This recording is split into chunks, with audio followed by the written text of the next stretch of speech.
Hello IP3. I'm going to keep calling you IP3 because you haven't started IP4 yet.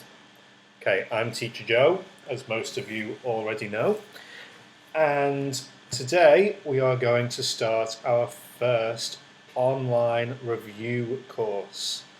So, it's been a long time since you guys came to school. We finished our final exams at the end of February. It's now mid-May. So it's been about 2.5 months since you lot were in school.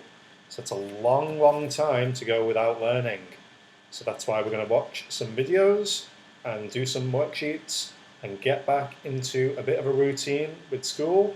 And then hopefully we can all go back to school, all see our friends in a few more weeks' time. And if we watch these videos and do this work, then hopefully we will get back into the swing of things a little bit more quickly. Okay, so what we're going to do today, we are going to review the very first chapter that we did at the start of IP3. Now, the first thing that we learned this school year was the sentence.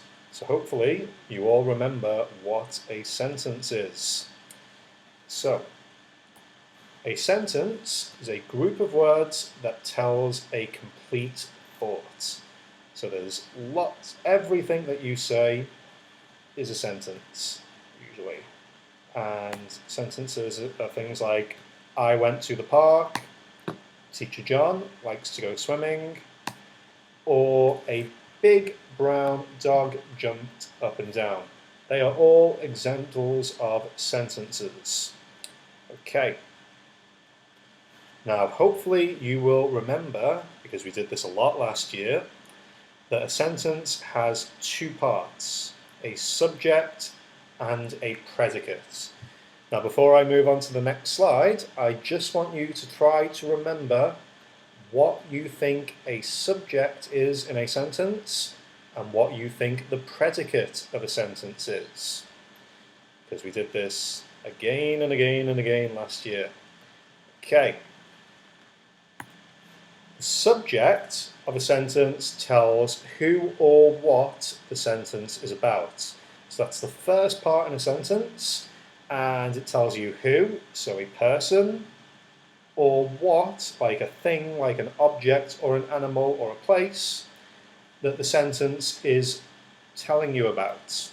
Okay, so we're going to look at some sentences now. I want you to read the sentence with me, and I want you to think what the sentence is about. So who it's about, if you see a person or a place or thing, or what it's about.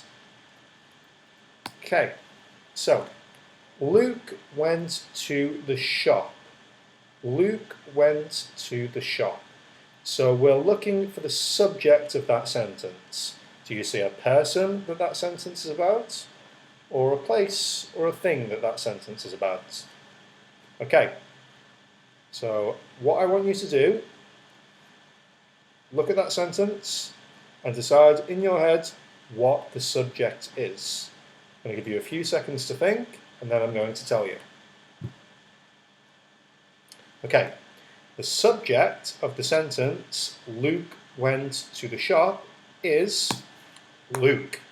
Luke is a person. So we know that person, Luke, went to the shop. That's the thing that he did. Okay. Next sentence. My car is fast. So, who or what is that sentence about?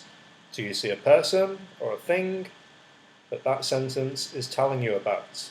Again, I'm going to give you a few seconds and tell me in your head who or what that sentence is about. Okay. My car. The subject is my car. That is the thing that the sentence is telling you about. Next one, a sentence that I've told you many times last year. The handsome teacher teaches English. So who is that sentence telling you about, or what is that sentence telling you about? Who or what is the subject of that sentence? You guessed it, the handsome teacher. I wonder who that could be. Okay, last one. I go to the cinema. I go to the cinema. Now, who or what is that sentence about?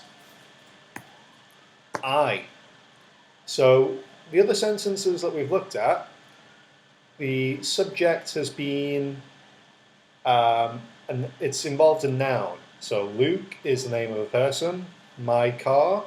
Cars are things, they are nouns. The handsome teacher, the teacher is a noun. I isn't a noun.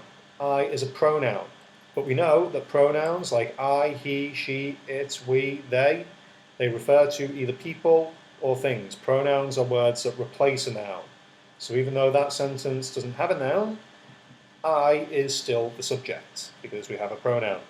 Okay, next we're going to study what the predicate of a sentence is. So again, before I move on to the next slide, I just want you to take a second to think, what is the predicate of a sentence? Okay. The predicate of a sentence tells what the subject does or is. So we've already learned what the subject is. The subject is who or what the sentence is about. The predicate tells you what the subject does or what the subject is. So we're going to look at those same sentences again, but this time I want you to think what the predicate is. So what that person or place or thing is doing or what it is. Okay, so Luke went to the shop. We already know that the subject of that sentence is Luke, the person Luke. So, what does Luke do or what is Luke? What is the predicate? Again, take a few seconds and then I want you to tell me. So, went to the shop. That is what Luke does. He goes to the shop. He went to the shop. So we know the subject is Luke and the predicate is went to the shop. My car is fast. So hopefully you remember what the subject is. And now I want you to tell me what the predicate is. Okay? Is fast. Remember, predicate tells you what the subject does. If it's does, that'll usually be an action verb. But it can also tell you what the subject is. So we're looking for forms of the special verb be.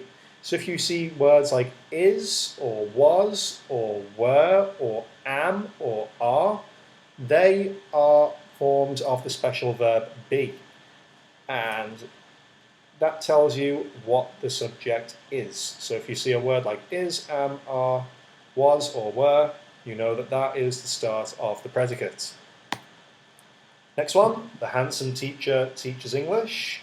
Hopefully you remember what the subject is. What is the predicate? Teaches English. So the handsome teacher teaches English. Last one, I go to the cinema. Or at least I used to when you could actually go to the cinema. Okay, so what is the predicate of that sentence? That's right, go to the cinema. Go to the cinema is the predicate. Okay, so we know that a sentence needs to have two parts. It needs a subject that tells you who or what the sentence is about, and it needs a predicate which tells you what that subject does or is. It needs to have both of those parts to be a complete sentence. But if a group of words does not have a subject and a predicate, it's called a fragment. So we're going to look at some fragments now. Walked to school. Now, walk to school on its own is not a complete sentence because there's no subject. We don't know who walked to school or what walked to school. So that is an example of a fragment.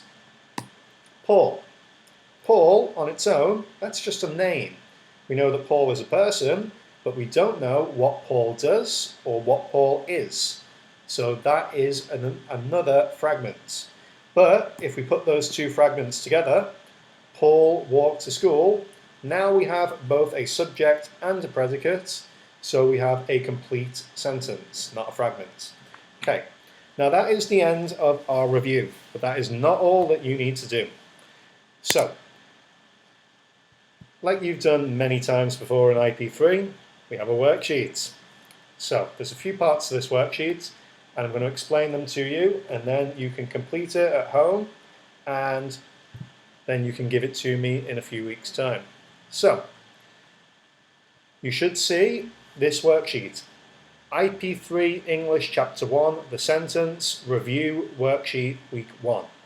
So, first part, section 1, decide whether each group of words is a sentence or a fragment. So, number 1, big dog. If you think that is a sentence with both a subject and a predicate, on this line here, you will write sentence. If you think that big dog is missing either the subject or the predicate, and it's not a complete sentence, then you will write fragment. Hopefully we understand that. We've done that sort of work many times before in IP3. Okay, section 2, read the sentences below and underline the subject with a red pencil.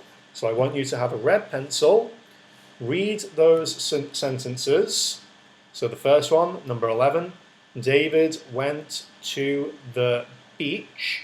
I want you to think, who or what is that sentence about? And then you will find that subject and you will underline it with your red pencil. So do the same for questions 11 to 15.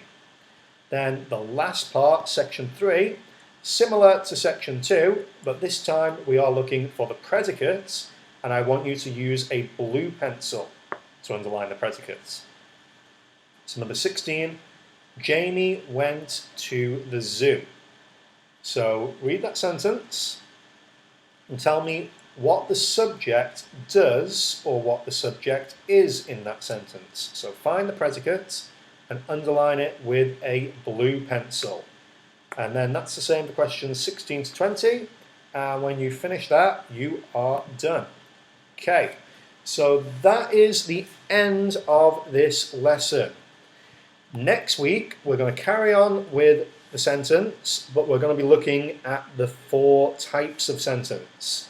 So between now and next week, what I want you to do is go back through your notes that you made in IP3, look for the 4 types of sentence and study those notes, because next week we're going to be learning about the 4 types of sentence.